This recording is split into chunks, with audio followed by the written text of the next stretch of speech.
thoughts and what changed? Definite. I think in the heat of the moment, just being a little amped up, obviously not being happy with the result. There was no interest in it for me at that moment. Even leading after the first fight, there was no real interest. But obviously, him being a champ, give him the respect he deserves and honor him with a rematch. So now it's my turn. I was the champ. I feel I should be honored with my rematch, and that's what I'm looking forward to. What do you think would be different in the third fight compared to the second? Oh, it won't go to the judges. There was a lot to learn within that fight. My dad calls it. He says it was my biggest. We know I won the fight, but I lost in a different realm. So for me, it's making the correct adjustments to come back properly and fuel the beast, man. This just add fuel to the fire. You know what I mean? And that's the next step. Just get back in there, get a date locked in, and retrieve my title. Absolutely. Good luck. Thank you. Kind of sticking with that fight, do you think you kind of let him off the hook by not implementing your game as much as you would have liked? Well, not really, because the game plan was just stay long, point fight. That was the initial game plan leading into the first fight. Was stay long, pick them apart, play your angles on the outside, and just allow him to come forward. But obviously he didn't want to. He was coming forward, but he didn't want to engage coming forward. So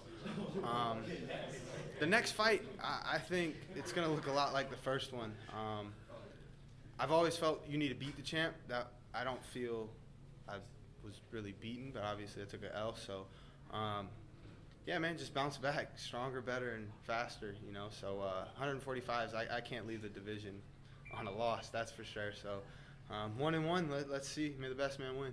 So will your future with Bellator depend on that fight in particular, and/or him coming up to 155 and meet you? He's not coming up to 55. We all know this. That's that was why he released the belt in the first place. Wanted his brother to be a champ, but that's cool. To be a champ, you gotta be the champ. So I'm looking forward to being the first champ he fights. Will that be in Bellator, or you are eyeing other organizations? You're here. Yeah, I mean that's home. Bellator's home, so definite. That's still a goal. I want to be champ. So it's first step, retrieve the world title back, and then game plan to get that second one.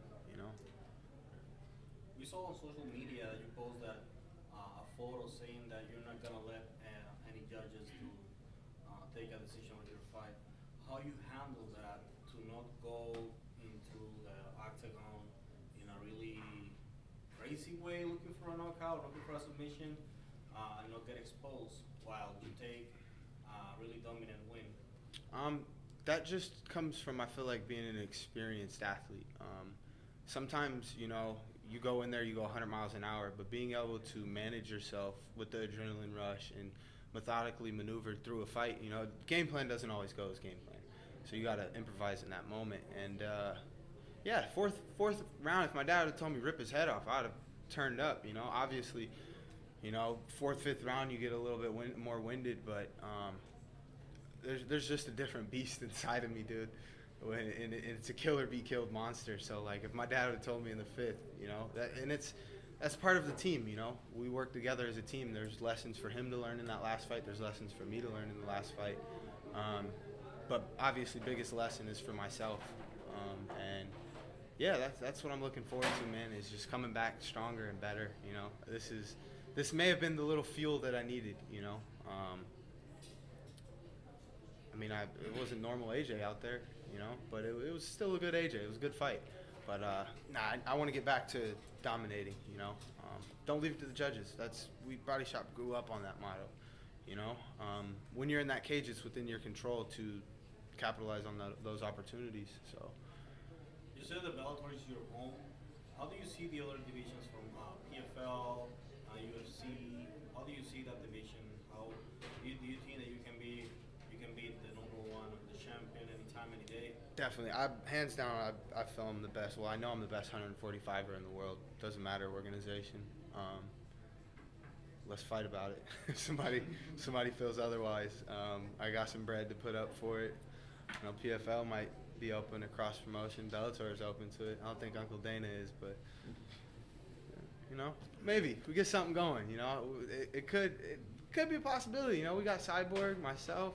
we get some big stuff popping here in the near future. Who knows?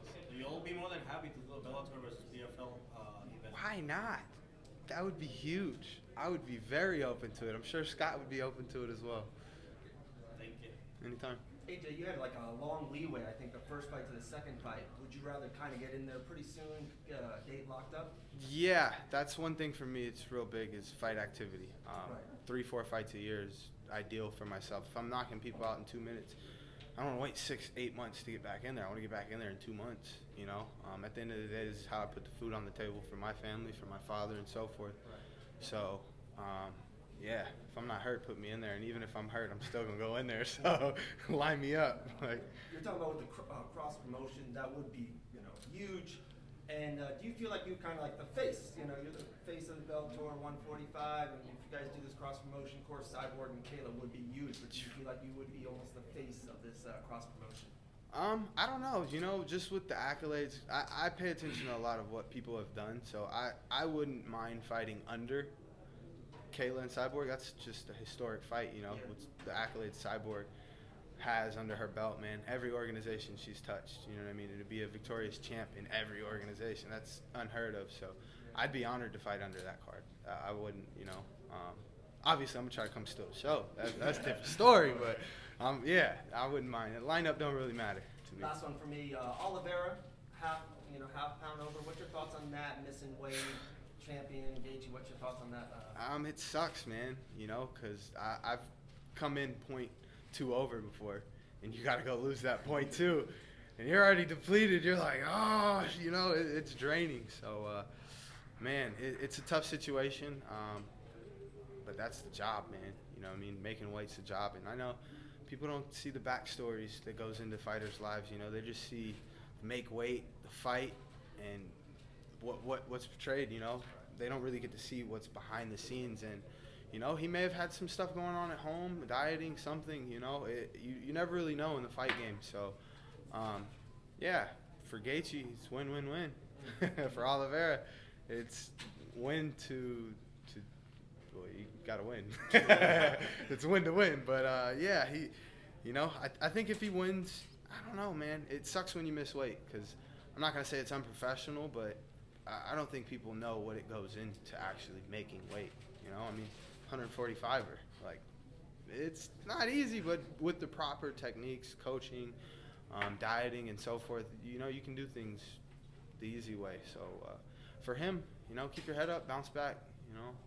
Hopefully he'll go out there and put on a good show still. Appreciate your time, man. Anytime. There was some talk about that situation with the scale being off by a half pound. Did you hear that? And have you ever encountered anything like that in your career? The scale in the back being different than the official? Well, every scale's different, so I can see that, but that's the thing, man. Weight's tricky, Like I said, I came in 0.2 over once. That's 0.2. I can cut my hair off and I'm on weight. You know what I mean? But like, it's that much of a difference. I can't really speak upon a situation like that until you're in it. You know what I mean? And speaking from experience of being 0.2 over, it's rough. When you're already down and you're there, and it's like, man, I got an hour and I got half a pound. Like, dude, I've sat in the sauna once for an hour and didn't lose anything. So it's like, sometimes, you just got to dig deep. Yeah, and hats off to him, but got to make weight. That's the fight for me. I know once I make weight, fight's fun part, that's why I call the cage my playpen. Go out there and play. It's fun. It's like art for me. You said after your